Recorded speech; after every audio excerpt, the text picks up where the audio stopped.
বাংলাদেশের ইতিহাসে ২০১৬ সালে প্রথমবারের মতো এক মেয়ে সাহসী এক সিদ্ধান্ত নিয়েছিলেন। দাদির সুতির শাড়ি পরে কোনো গয়না আর মেকআপ ছাড়াই তিনি বিয়ে করেছিলেন Khaled সাইফুল্লাহকে।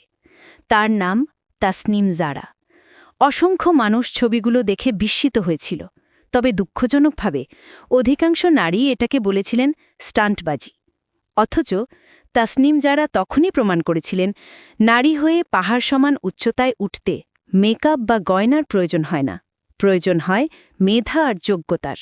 Viqarunnisa school, Dhaka medical college, এরপর যুক্তরাজ্যের অক্সফোর্ড বিশ্ববিদ্যালয়ে এভিডেন্স বেসড হেলথ কেয়ারে ডিস্টিংশন সহ স্নাতকোত্তর ডিগ্রি। বর্তমানে তিনি কেমব্রিজ ইউনিভার্সিটি হাসপাতালে রেসিডেন্ট মেডিকেল অফিসার। সম্পন্ন করেছেন বিশ্বের অন্যতম সম্মানজনক ডিগ্রি MRCP। তিনি সহপ্রতিষ্ঠা করেছেন সহায় হেলথ, তৈরি করেছেন সহায় প্রেগন্যান্সি অ্যাপ, আন্তর্জাতিক জার্নালে প্রকাশ করেছেন গবেষণা প্রবন্ধ। আর কোভিড-19 মহামারীর সময় বাংলা ভাষায় তৈরি করা তার স্বাস্থ্য বিষয়ক ভিডিওগুলো কোটি মানুষের জীবন ছুঁয়ে গেছে। তার কাজ নিয়ে প্রতিবেদন প্রকাশ করেছে BBC, স্কাই নিউজ, ITV আর ফাইন্যান্সিয়াল টাইমস। ২০২১ সালে যুক্তরাজ্য সরকার তাকে দিয়েছে বৈশ্বিক ভ্যাকসিন লুমিনারি স্বীকৃতি।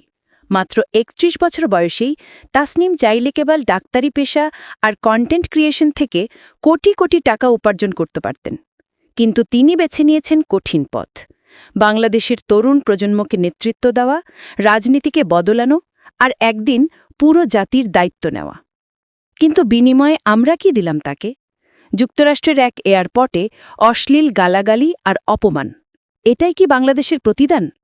১৯৭১ থেকে ২০২৪, এত দীর্ঘ ৫৩ বছরে ছাত্রলীগ, যুবলীগ কিংবা আওয়ামী লীগের মধ্যে একজন নারী নেত্রীও কি আছেন, যিনি জ্ঞানে, কর্মে, ব্যবহারে আর দেশপ্রেমে তাসনিম জারার সমকক্ষ? তাসনিম জারাকে অপমান করা মানে বাংলাদেশকেই অপমান করা, কারণ এই মেয়েটি বিশ্বমঞ্চে আজ বাংলাদেশকে প্রতিনিধিত্ব করছে।